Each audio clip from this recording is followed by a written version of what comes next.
Welcome to another episode of our blog. Tonight, we're going to bring you the top 10 tips that we think are essential when hiring a narrowboat. I think the most important thing is to plan. Plan where you want to go, plan what you want to do, plan your route. So I spend quite a lot of time before we even book any holidays actually planning what it is we're going to do. And then doing lots of reading around it, working out distances, working out time. And a lot of that I do based on the amount of people that are coming with us. So if it's just the two of us and Jerry, we'll choose to do perhaps a slightly easier route or not quite so long. If there's lots of people who are able-bodied, then we'll probably try and do something a little bit more challenging, with lots of locks and lots of things to keep people active and busy. If you can get your boat hire company to load your shopping on before you even get there, that's a bonus. And it helps get away a bit quicker and a bit more slickly as well. And we don't just have shopping delivered, we're a bit misleading here, we do take a lot of stuff from home. And I'll share with you a few menu things that we do in due course. That I try and do lots of cooking before we go and freeze it all. And then it can defrost over a couple of days in the boat's fridge, which isn't particularly powerful, but it just means you've got stuff in the fridge for a bit longer and saves you having to go shopping quite so quickly. So my next tip is linked to my first one. It's thinking about the type of boat you want. For example, you couldn't have a wide beam on some of the canals, or you couldn't at least travel on smaller canals because they can't accommodate wide beams in the locks and canals. So what other considerations do you have for the type of boat at the stern? So on a barge or a narrowboat, you might want to consider whether you want a cruiser or a traditional or semi-trad. We've always had a cruiser stern, so it's a big open stern with lots of space. I don't think I want a full traditional type stern because there's nowhere for people to stand. I really do fancy trying a semi-trad, so you've got some seating. Cruiser definitely works for us when we've got lots of people with us. And then I'm a big fan of reverse layout, so having your dinette and galley at the aft end of the boat and cabins up forward. But we've done both, haven't we? And in fairness, on both occasions they've worked for us. But again, when you've got lots of people, if you're preparing a meal or doing drinks or things like that, I don't like walking through the boat with pints of cider or bowls of hot food and things, and having to walk past people's cabins is not ideal. So for me, I prefer a reverse layout. So for me, it's all about power. So power and plug sockets are precious on a narrowboat. So one of the ways we can combat that is by bringing battery packs with us. These are very useful for keeping your phone charged throughout the day. So you just charge them up whilst the boat's running because the engine charges the boat's battery. And then overnight you can plug them into these and keep your phone charged, especially when you use your phone like we do a lot for videoing or taking photos. Yeah, it can certainly drain the battery quite quickly. So these are very useful. How many charges do you get out of one of these? So this one will do actually a full phone charge and a little bit extra. And do these just charge phones, or can you charge other things with them? Anything that you can put a USB plug into this end, and then anything on that end with a USB, lightning port, whatever really. Anything that will charge up via USB you can put into here. Why can't we just charge up on the boat? So one of the main problems with that is that there aren't that many plug sockets. So one of the boats we hired, for example, only had one plug socket on the entire boat.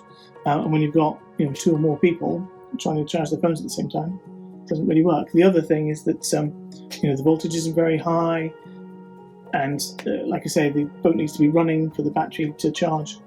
So yeah, it's all just it's less convenient than being on land. To be honest, I think that probably feeds into what might be the next tip. So yeah, storage and space.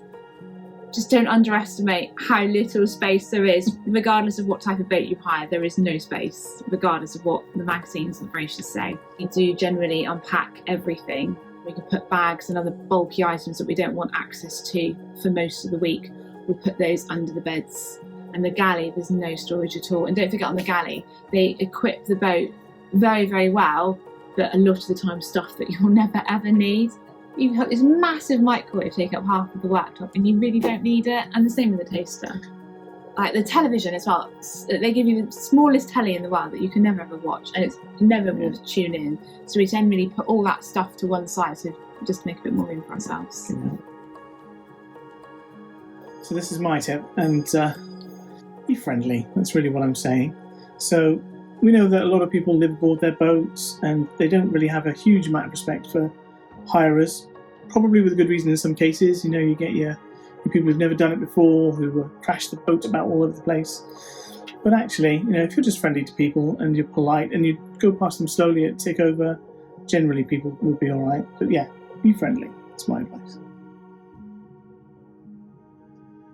This is more planning. You can never plan enough. So, prepare a menu. So this is just a rough idea of this is generally what we eat during the course of the week, and a lot more as well.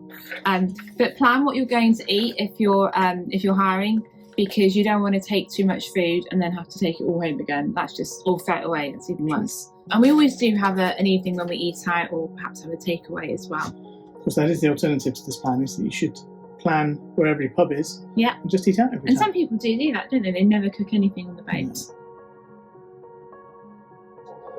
Always know that everybody else on the water will assume that you're a novice. If you're in a hire boat. If you're in a hire boat, absolutely. So they will just believe that you don't know what you're doing. And all you've got to do is get over that and just get on with it, because you can't change the people. That is how it is. So just move on. Essential equipment. Again, another list. So I always make a list of everything that we're going to take. Despite what the boat's inventory says, take loads of tea towels. They only give you one or two, and within a couple of meals they're soaking. So take your own tea towels. And what I do is, as a bit of a memento from every trip I go on, I always try and buy one. So I've got loads now of all the different places we've been to. Think about the books and the maps you might need. You've probably got enough here to cover most of the UK Canal network. Yeah. So when you're planning, you obviously want to refer to those. And I think we'll probably do a separate video on what we do and how we plan stuff in the coming weeks, which we can share with you. I would say for me that the books are probably the most essential item, because I would not have any idea where we were, what was coming up, what we had to get through, how many locks we had to do that day, or anything like that, if we didn't have one of these with us. So I agree. However, I always like to have a Heron map to go with the Pearson's Guide. I value them equally. Right. I wouldn't have one without the other, and both have got different pros and cons, and they work really well in unison. Also, when you're thinking about stuff to take, I should have mentioned this earlier, that you sometimes need to think about buying additional licences. So this is when we went on the River Avon. It's not covered by the CRT, so we had to buy another licence for the boat.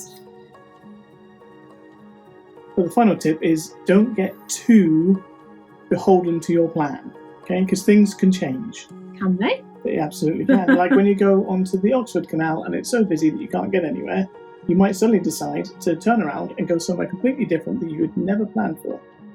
Plan to change your mind and take more books and maps than you'll need, and you can go where you want then. Plan to change the plan. Yes. So that's our top 10 tips on what to think and do and take with you when you're hiring a boat. I hope you found it useful. If you do actually use any of our tips, do let us know in the comments below. Or perhaps you've got some tips you'd like to share with us and everybody else. We'd be really, really pleased to and interested to hear them, wouldn't we? Yeah, absolutely.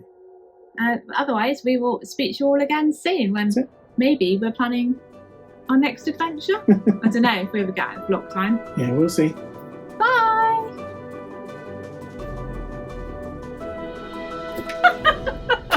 If you've enjoyed this video, please do hit the subscribe button, and why not tap on the bell to receive notifications for when our next video is posted. It really means a lot to us.